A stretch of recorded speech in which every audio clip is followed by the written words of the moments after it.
Hello, ERWC students. This is Mr. Hine, and this is a quick video explaining your unit essays for the What's Next Life After High School unit. So, if you want to find your instructions, please go to the Google Classroom. You will see, well, right now they're at the top of the stream, but even if I were to post something new here, you will see on the left under Topics, I have essay instructions posted. And right here, we have all of the prompts for your unit essay. So you are going to be writing an essay about your next step of life. You will see 5 different prompts here. 3 of these are about going to college. One of these is about writing to an employer. And then one of these is about joining the military. If you don't want to write an essay about any of these things, you need to come and see me immediately and we can talk about a different type of paper that you can write. Okay, I want to go over the college ones first. For anyone who is going to apply to a UC school, I would encourage you to look at this UC application prompts. What I've done is I've simply provided the links for the UC essays. The directions that I give say follow the instructions given on the website. I'm not going to pretend. Hey, Alex. I'm not going to pretend like I can answer these assign these any better than the schools can. So all you would do is if you are going to apply there your freshman year, if you're going to apply there this next year, if you're going to apply there right now, go ahead and follow the directions. There are 8 questions to choose from. You have to respond to 4 of them. Each is limited to a max of 350 words. Just do everything they tell you to, and then copy and paste that stuff and put it in a Google Doc for me, and this takes care of your essay. You'll see for the 8 questions here that they have things to consider for each and every one. If you want to go to a UC school in a couple of years, if you want to transfer there, I would recommend you do the transfer questions. There is 1 required question, and then you have 7, and you get to choose 3 of the 7 to answer. So you're still answering 4 questions, just like the freshman one. The only difference is that 1 of the questions are required. Okay, so if you're interested in a UC school, that is my advice to you. If you want to go to a school that is using the Common application, I have a link for that as well. Notice how in big letters here I wrote you must answer 2 questions, because for the Common app, it's only requiring that you answer 1 prompt, which is about 650 words. So to make this as fair as possible, I'm requiring 2. So your word count is comparable with everyone else's essay. So they have all the instructions and the prompts right here. There are 7 different prompts. You can choose 2 of them.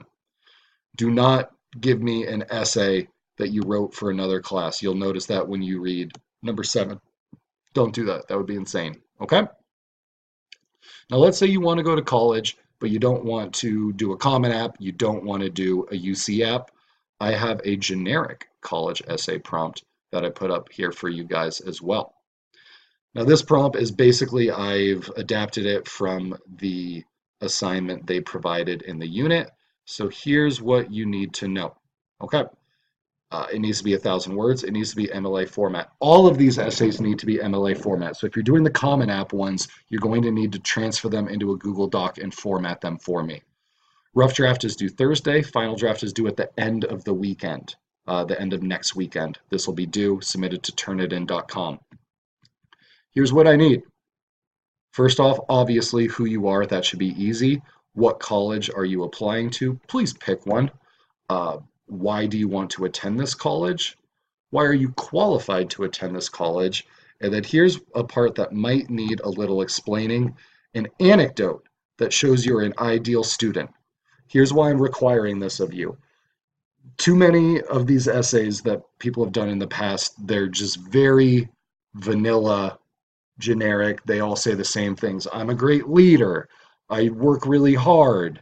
I learn from my mistakes. Okay, everyone writes all the same things. So what I'm asking you to do is to come up with a story that shows that you are smart, you are dependable, you have risen up from a failure to become a better person. Okay, an anecdote is a personal story or experience.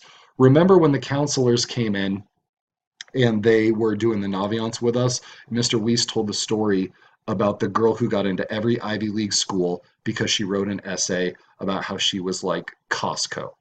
Okay? That is an essay where you put it down, you read 20 more essays, and you still remember the girl who wrote the story about Costco. This is what we're looking for in your anecdotes. It's something to set you apart. Okay? Some points of emphasis on what you want to avoid in these. Be specific about why you want to attend your college. Don't just say you're my dream school. Don't just say you have a beautiful campus. Okay. Is it beautiful because the campus is in a forest? Is it beautiful because it's on the coast? Okay. Do you want to go here because they have an impacted program that is a passion of yours? Maybe your father went there. Okay. Maybe you fell in love there at a party one time. Whatever it is, make sure that you're writing something that it's specific to this college. You don't want to write something that could go to any school. The next thing I want to go over is this third point here where it says avoid sounding conceited. Okay? This is tricky, but you don't want to sound stuck up. You need to be qualified, but humble.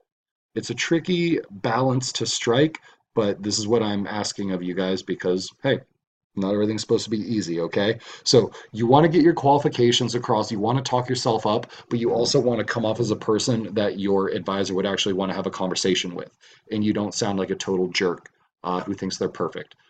Go back to the first essay we read where the guy says they're wary of the perfect kid. That's sort of what we're talking about here, okay? Make sure you tell a story.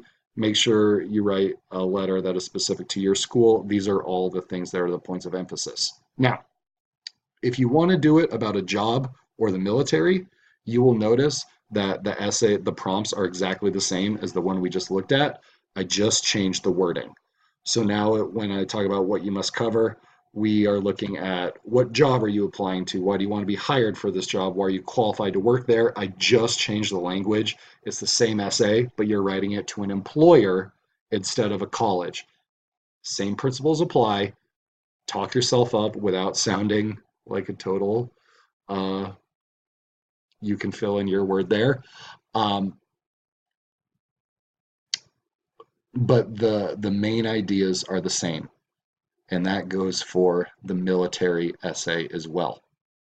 These do need to be in MLA format. You don't need a works cited. There's no other sources that you need for this.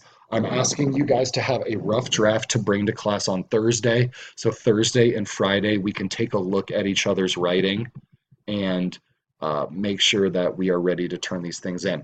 So it will be graded that you have something done on Thursday to show me. Then we can talk about our stuff together and make sure we are all prepped to turn in an amazing piece at the end of the weekend. Everything's due at midnight on Sunday. No more 8 a.m. deadlines.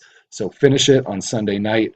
When I come in on Monday morning, I should have 36 submissions per class. Okay? If you guys have more questions, come and see me.